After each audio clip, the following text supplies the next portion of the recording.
നമസ്കാരം, ഇത് IBN മലയാളം. ഈ അവധിക്കാലത്ത് 2 മുതൽ 8 വയസ്സ് വരെയുള്ള കുരുന്നുകൾക്ക് അറിവിന്റെ മധുരമേകി ഇന്റർനാഷണൽ പ്രീ സ്കൂൾ ബ്രാൻഡായ ടൈം കിഡ്സ് ഒരുക്കുന്നു കിഡ്സ് സമ്മർ ക്യാമ്പ്. കുഞ്ഞു മനസ്സിന് ആഹ്ലാദം പകരാൻ ഇന്റർനാഷണലി ഡിസൈൻഡ് ആക്ടിവിറ്റികൾ ഏപ്രിൽ 8 മുതൽ ആരംഭിക്കുന്നു. പാർലമെന്റിൽ ചർച്ചയായ വഖഫ് ബിൽ നിയമമാവുകയാണ്. ഇന്ത്യയിലുടനീളം 9.4 ലക്ഷം ഏക്കർ വരുന്ന 1.2 ലക്ഷം കോടി മതിപ്പ് വില വരുന്ന 8.7 ലക്ഷത്തിലധികം പ്രോപ്പർട്ടികൾ. അതിൽ രാജ്യത്തിന്റെ പാർലമെന്റും സുപ്രീം കോടതിയും വരെ ഉൾപ്പെടുന്നു. 2013 ലോക്സഭാ ഇലക്ഷന് വെറും 55 ദിവസം മുമ്പ് കോൺഗ്രസ് വഖഫിന് പതിച്ചു നൽകിയ അധികാരം ഒരുപക്ഷെ മുസ്ലിം രാഷ്ട്രങ്ങളിൽ പോലും കാണാത്ത രാജ്യത്തെ ഭരണഘടനയ്ക്കും കോടതികൾക്കും മുകളിലുള്ള മാജിക്കൽ ഗിഫ്റ്റ് ആയിരുന്നു.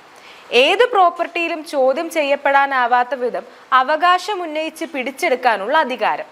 വഖഫ് ഭേദഗതി ബിൽ നിയമമാവുമ്പോൾ ഇനി എന്തൊക്കെ ഭേദഗതികളാണ് വരുന്നതെന്ന് നമുക്കൊന്ന് പരിശോധിക്കാം.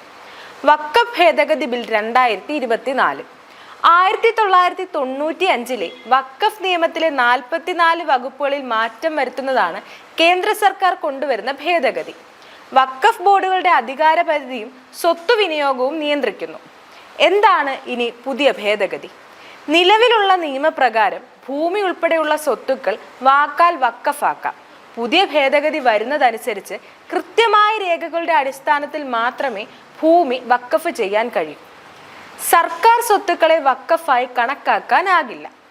തർക്കങ്ങൾ ഉണ്ടെങ്കിൽ കളക്ടർ അന്വേഷണം നടത്തി തീരുമാനിക്കും. നേരത്തെ വസ്തു വഖഫ് ആണോ അല്ലയോ എന്ന് തീരുമാനിക്കാനുള്ള അധികാരം വഖഫ് ബോർഡിന്റെ ആയിരുന്നു.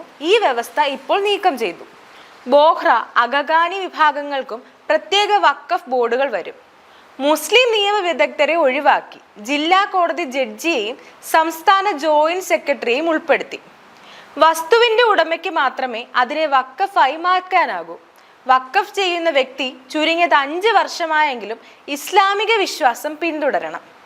കേന്ദ്ര വഖഫ് കൗൺസിലിൽ 2 മുസ്ലിം ഇതര അംഗങ്ങളെ ഉൾപ്പെടുത്തി. വഖഫ് രജിസ്ട്രേഷൻ, ഓഡിറ്റുകൾ എന്നിവയിൽ നിയമങ്ങൾ ഉണ്ടാക്കാൻ കേന്ദ്ര സർക്കാരിന് ഇനി അധികാരം ഉണ്ടാവും. വഖഫ് ട്രൈബ്യൂണൽ തീരുമാനത്തിനെതിരെ 90 ദിവസത്തിനകം ഹൈക്കോടതിയിൽ അപ്പീൽ നൽകാം. ഇങ്ങനെയാണ് വഖഫിൽ വരുന്ന പുതിയ മാറ്റങ്ങൾ. News desk IBN Malayalam.